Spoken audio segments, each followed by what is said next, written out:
Sienna Vale stood frozen in the doorway of the Beverly Hills bridal boutique, watching her replacement try on the exact same Vera Wang dress. She had once worn to marry Ethan Clark, the same dress that now hung forgotten in the back of her closet, a relic of dreams turned to ash.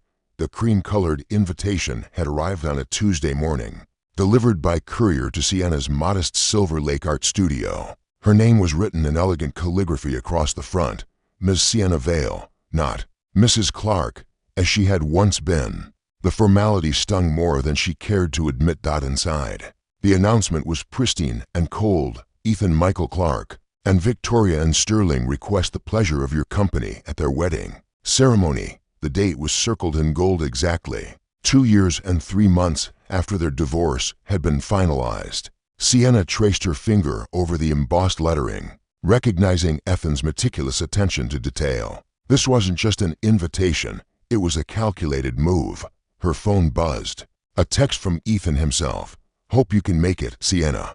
Would mean a lot to have you there. Time to move forward, don't you think?" She stared at the message for a long moment, then set the phone aside. Through the floor-to-ceiling windows of her studio, Los Angeles sprawled endlessly, a city of reinvention where people came to become someone new. She had tried that once, stepping away from her thriving art career to play the perfect wife to Ethan's rising tech empire.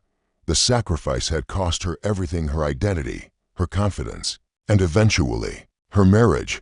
The wedding was being held at the Chateau Marmont's private event space, the same venue where they had celebrated their 5th anniversary. Sienna remembered that night vividly, Ethan's hand on her back as he introduced her to investors, the way he spoke about their future children, the promises whispered over champagne that felt eternal then. Now, Victoria Sterling would walk down that same aisle. Sienna had seen photos of her in the tabloids. 20-8, blonde, a former model turned lifestyle influencer with 2 million followers and a smile that never seemed to falter. She was everything Sienna had been groomed to be, but could never quite perfect. Effortlessly beautiful, perpetually optimistic, and completely unthreatening to Ethan's ambitions. Sienna walked to her easel, where an unfinished painting waited, bold strokes of midnight blue and silver that captured the loneliness of city lights, reflected in rain-soaked streets. It was part of her new collection, Aftermath, pieces born from the wreckage of her former life. The gallery owner had called them haunting and brutally honest. They were selling faster than anything she had ever created. Her ex-husband's invitation felt like a test, a final power play in their ongoing Cold War. Ethan had always been strategic, viewing relationships through the lens of winning and losing. Their custody battle over Lily had been the ultimate example. He had fought not because he desperately wanted to be a father, but because he couldn't bear the thought of Sienna having something he didn't control. In the end, he had walked away from their daughter just as easily as he had walked away from their marriage. Lily was now 10 years old, living with Sienna, seeing her father maybe twice a year when his guilt overcame his indifference. The child psychologist had been gentle but clear. Lily blamed herself for her father's absence, convinced that if she could just be good enough, smart enough, perfect enough, he would choose her. Sienna picked up the invitation again, studying the elegant script. Ethan wanted her there as a trophy, a symbol of his triumph over their shared past. He wanted to parade his new life in front of her, to prove that he had moved on to something better while she remained trapped in the aftermath of their destruction. What he didn't know was that Sienna had been planning for this moment since the day their divorce was finalized, not planning revenge that was too small, too much like the games he played. She had been planning something far more powerful, the truth. She reached for her phone and scrolled through her contacts until she found Dr. Sarah Chen, Lily's former therapist. It was time to make a call that would change everything. 3 weeks before the wedding, Sienna sat across from Dr. Chen in the familiar office where she and Lily had spent countless hours, working through the trauma of a fractured family. The walls were lined with children's drawings, hopeful sons, and stick-figure families that seemed to mock the reality of broken homes. "She still asks about him," Dr. Chen said gently, adjusting her wire-rimmed glasses. "Last session, she drew a picture of the 3 of you together. She titled it Before Dad Got Mad." Sienna's chest tightened. Lily had been only 8 when the marriage imploded, too young to understand the sophisticated cruelties adults inflicted on each other, but old enough to feel the aftershocks. The custody battle had raged for months, with Ethan's lawyers painting Sienna as an unstable artist unfit for motherhood. When the judge had awarded joint custody, Ethan had seemed satisfied with the victory itself and quickly lost interest in the actual responsibility. "I need to ask you something," Sienna said, leaning forward, "something that might seem unconventional, Doctor." Chen raised an eyebrow but remained silent, her expression open and non-judgmental. "Ethan is getting remarried. He invited me to the wedding." Sienna paused, choosing her words carefully. "I think Lily needs to see him, to say what she's been holding inside. Not for him, for her." "What are you proposing?" "I want to help her write a letter, something honest, something that comes from her heart, and I want her to have the chance to read it to him, in front of everyone who matters to him." Dr. Chen was quiet for a long moment, her fingers steepled in thought. "That's unusual, and potentially traumatic for her if it doesn't go well. More traumatic than spending the rest of her childhood wondering why her father abandoned her." Sienna's voice cracked slightly. "She blames herself, Sarah. She thinks if she could just be perfect enough, he'd love her." Maybe it's time she understood that his failures aren't about her inadequacy. They talked for another hour, exploring the risks and benefits, establishing boundaries and safety nets. Dr. Chen finally agreed to help, with conditions. Lily had to want to do it, the letter had to be her words, and Sienna had to be prepared for any outcome, including the possibility that Ethan would reject their daughter publicly. The first session with Lily was heartbreaking. Sitting in her favorite chair, clutching a worn stuffed elephant, she had initially resisted the idea. "What if he gets mad at me too?" she asked, her voice small. "Sweet girl, your father's anger was never about you," Sienna said, kneeling beside the chair. "It was about his own pain, his own fears. But you deserve to be heard.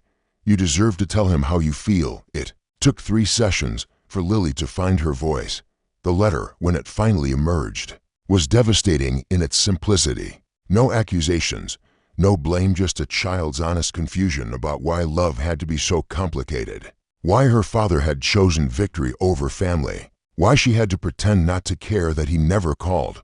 Meanwhile, Sienna threw herself into her own preparations with the same methodical precision Ethan had always admired. She commissioned a dress from an up-and-coming designer, not white, not black, but a deep midnight blue that complemented her dark hair and made her look like she was dressed for a funeral rather than a celebration. She booked appointments for hair and makeup, not to look beautiful, but to look unbreakable. The most important preparation was emotional. She spent hours in meditation, in therapy, in long walks through Griffith Park, where she practiced letting go of the anger that had sustained her through the worst months of the divorce. This wasn't about hurting Ethan, it was about freeing Lily from the prison of his indifference. 2 days before the wedding, she received another text from Ethan. "Looking forward to seeing you there. Victoria is excited to finally meet you properly." Sienna stared at the message, imagining his satisfaction at what he believed would be his moment of ultimate triumph. He had no idea that she was bringing the one guest who could unravel everything. He had built his new happiness on their daughter, armed with nothing but the truth. The Chateau Marmont buzzed with the controlled chaos of a high society wedding. Ethan stood at the altar in his custom Tom Ford tuxedo, surveying the assembled crowd with satisfaction. Tech moguls, Hollywood executives, and social media influencers filled the white chairs arranged in the garden pavilion. Everything was perfect, down to the last white orchid. He spotted Sienna the moment she arrived, and felt a familiar surge of satisfaction mixed with something else, something that might have been regret if he had been capable of such honest self-reflection.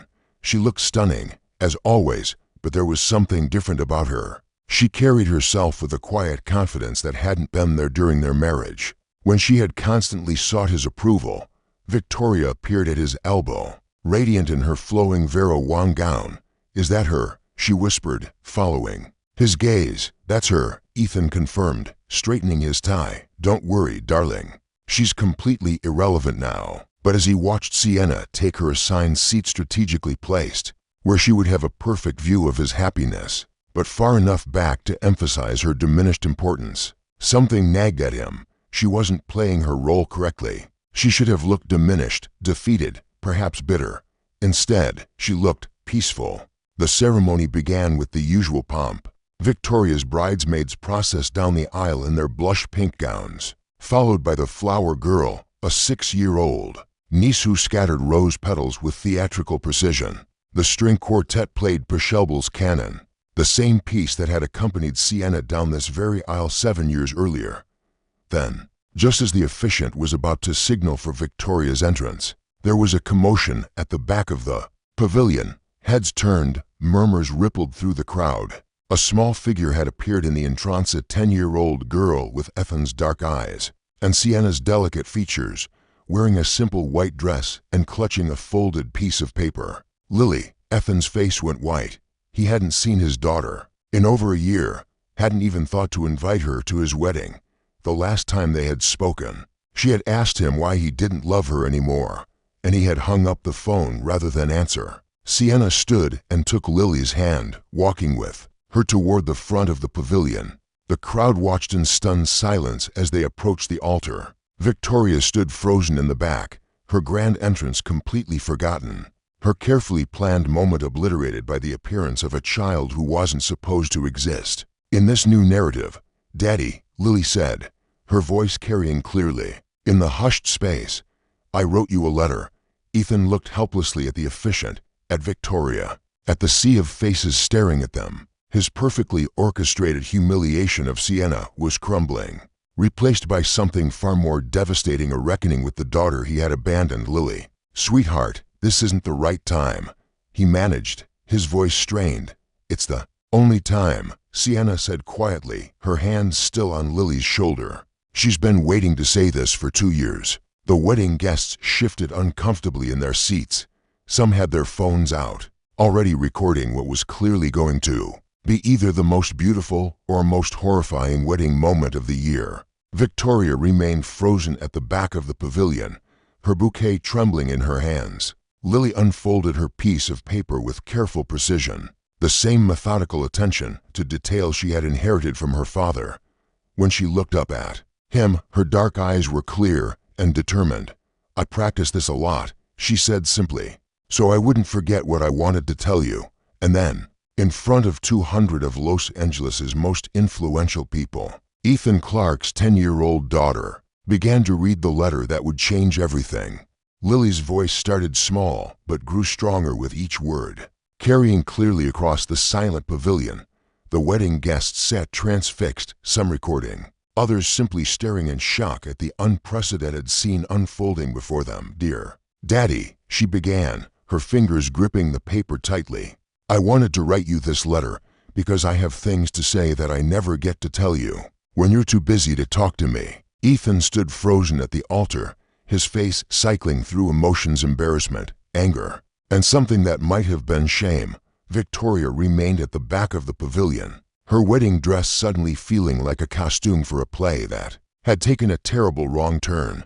"I know you're getting married today," Lily continued, her voice gaining confidence. "Mom explained that you love Victoria now, and that's why you wanted to have a big party. I understand that grown-ups sometimes stop loving each other, but I don't understand why you stopped loving me too." A collective intake of breath swept through the crowd. Several people shifted uncomfortably in their seats. In the front row, Ethan's mother pressed a handkerchief to her eyes. "I used to think it was because I wasn't good enough.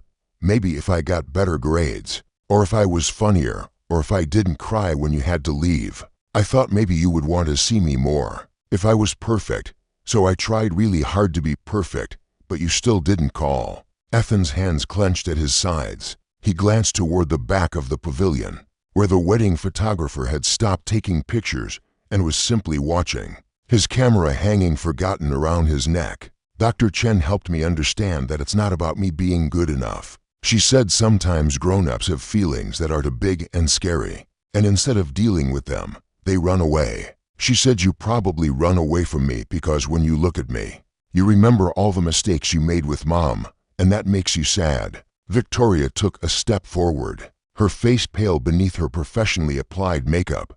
She had known about Lily, of course, but Ethan had dismissed his daughter as a complication from his past, something that would naturally fade in importance as they built their new life together. "I want you to know that I forgive you for running away," Lily said, her voice wavering slightly. "But I also want you to know that I won't wait for you anymore. I used to spend every birthday and Christmas hoping you would remember me. I used to tell my friends that my daddy was just really busy, but he loved me very much. But I'm tired of pretending." Tears were streaming down Sienna's face now, but she remained perfectly still, her hand resting protectively on Lily's shoulder. This was her daughter's moment, her chance to be heard by the man who had given her life but refused to give her his time. "I'm going to keep growing up, with or without you," Lily continued, her words precise and devastating. "Mom says I'm going to be amazing, and I believe her. She also says that loving someone doesn't mean you have to keep letting them hurt you. So this is me saying goodbye to waiting for you to choose me." The pavilion was completely silent except for the distant sound of traffic on the Sunset Strip below. Even the string quartet had stopped playing, their instruments resting forgotten in their laps. "I hope you and Victoria are happy together," Lily said, folding the letter carefully. "I hope you love her better than you loved Mom, and I hope you don't run away from her when things get hard.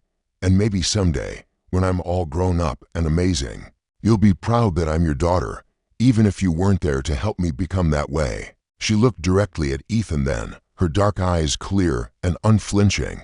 "I love you, Daddy, but I love me too, and that's why I'm not going to keep breaking my heart waiting for you to fix yours." The silence that followed was deafening. Ethan stood motionless at the altar, his face crumpled with an emotion that looked like grief. Victoria had covered her mouth with her hands, her bouquet fallen forgotten at her feet. In the audience, several people were openly crying. Lily carefully folded her letter and tucked it into her small purse. Then she looked up at Sienna, who bent down to whisper something in her ear.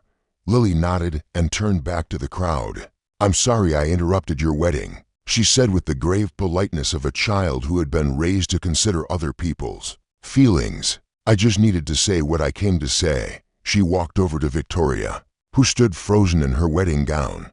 "You look very pretty," Lily said simply. "I hope he makes you happy." Then she took Sienna's hand, and together they walked back down the aisle, past the stunned faces of Los Angeles' elite, past the cameras and whispered conversations, past the wreckage of Ethan's carefully planned triumph. They didn't look back. 20 minutes after Sienna and Lily left the Chateau Marmont, Ethan still stood at the altar, staring at the spot where his daughter had delivered her devastating truth. The wedding guests murmured amongst themselves, phones buzzing with messages and social media posts. Victoria remained frozen at the back of the pavilion, her carefully planned entrance now impossible. The officiant, a seasoned professional who had presided over hundreds of celebrity weddings, cleared his throat diplomatically. "Perhaps we should take a brief intermission," he suggested. But his words fell into the void of Ethan's stunned silence.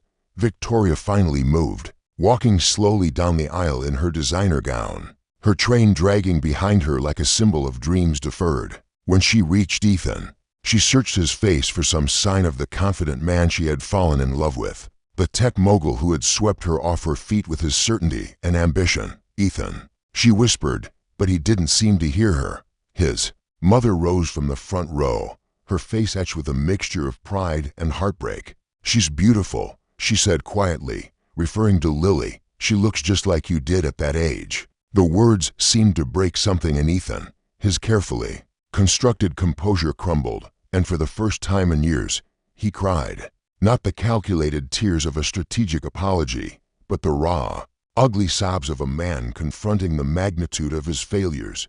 Victoria stepped back, finally understanding that this moment had nothing to do with her. The wedding, the dress, the perfectly orchestrated celebration, all of it was meaningless in the face of a 10-year-old girl's courage to speak her truth. "I need to go," Ethan said suddenly, pulling off his boutonniere with shaking hands. "I need to find them." But Victoria caught his arm. "No," she said firmly. "You need to think about what she said. Really think about it. Because if you go after them now, it's just going to be another performance, another attempt to manage the situation.